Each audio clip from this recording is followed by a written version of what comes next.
guys, it's geno-t here today with my dog Lulu, one of my three dogs. And this little dog had a thing she was a little upset about concerning Michael Vick. And that's what I want to talk to you today about.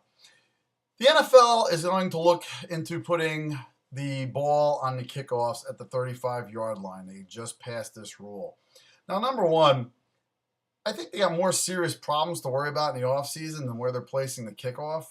I understand why they're doing it, but do you think this is something they should have put some time and effort into passing? I mean, obviously it only took a day or two to do, but it was obviously on their minds.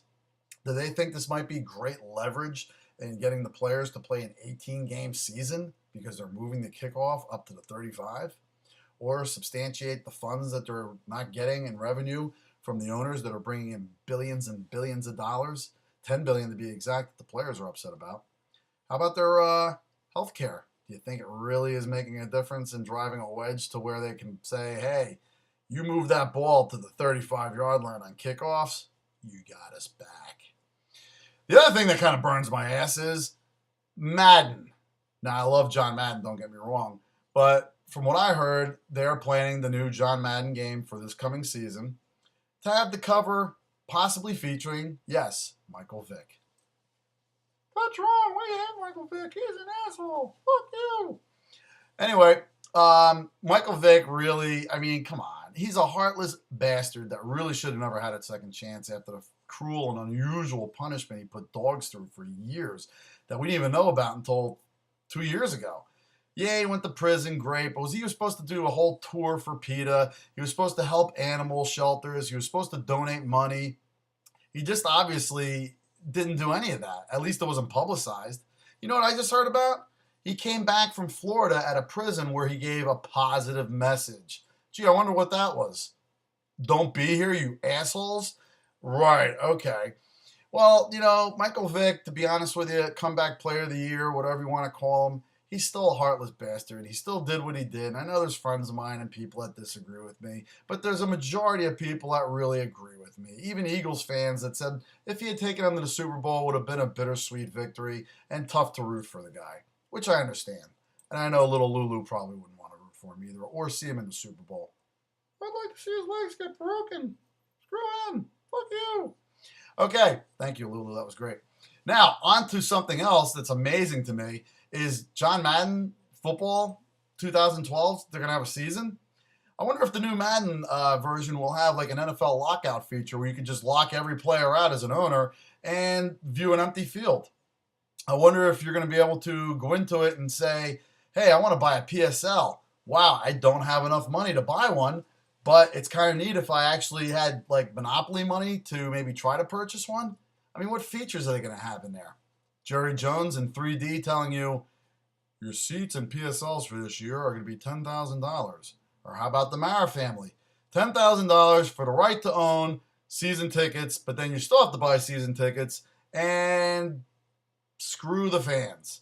That's basically the message we got this year. I mean, how tasteless was it when the Mara family put out on the day of the lockout, they wanted their money for the PSLs. I mean, really, people. You know, NFL is strictly an entertainment. It's entertainment and fun for people to watch. My friends and I, for 15 years or more, have been putting together fantasy leagues. We make it a tradition every Labor Day weekend to have a draft. It's about guys getting together, drinking, listening to 70s and 80s metal rock, and drafting a team, some of us pretty badly, and winning championships and gambling money and watching players and yelling at the TV every Sunday for something. What we don't know, because sometimes, no matter how good your team is, you just don't get it. But all that's taken away from the fans, and the fans are really the ones that put the money in the players and the owners' seats. And you know what? If the NFL does strike, back in 93, 94, if you remember the baseball strike, that's pretty much when I stopped watching baseball. I haven't watched since. I've been to maybe one game, and that was only because somebody gave me tickets to a Yankee game, and I was going because of the company. I haven't watched a lick of baseball on TV. Maybe a few World Series that were somewhat interesting. But to watch the whole season? No, because I was a fan from 76, 77, 78 when Reggie was with the Yankees. Catfish Hunter was there. Thurman Munson before he died. God bless his soul. You know what? Those are the days, as they say. And in the NFL, those days could be numbered. Because if there is a complete lockout for the entire season, you're going to lose a lot of fans. You're going to lose fans and kids that usually are just kind of getting into the game and watching it with their dad like I did when I was younger. And now that may not happen this year, and they'll find other things to do. Oh, sure, there's going to be college football, and that'll be fun. But can you imagine drafting college football players in a fantasy football pool because the NFL let you down and your friends in their season? Or what if we have to draft IFL players? What if I have to draft players I never even heard of in an indoor football league? How fun is that? My point is, please, guys, you're not doing anything for yourselves. You're doing it against the fans. Fans like us that buy overpriced jerseys as it is with our last bucks to support our team, paint our face, go out to the games. Do it for us. Just end the lockout, please, for the fans. That's who pays your way. Players, owners that make millions and millions of dollars, don't you think you can work this out for us? Because we're the ones that ultimately pay. Now, on to a better note. NBA, which is still going on. We have a doubleheader tonight on TNT, one with the Hawks and the Bulls. I like the Hawks getting the points. They're getting 7 from the Bulls. Not my pick of the night, but my lock of the night in the NBA, who'd have thunk it, is in the Laker-Phoenix game.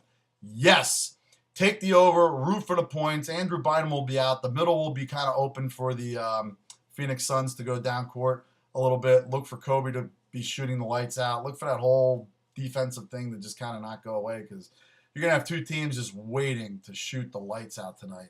And 200 points is not hard to come by in a Laker-Phoenix game. So take the over in the Lakers-Phoenix tonight, and that's my pick of the evening. Till later.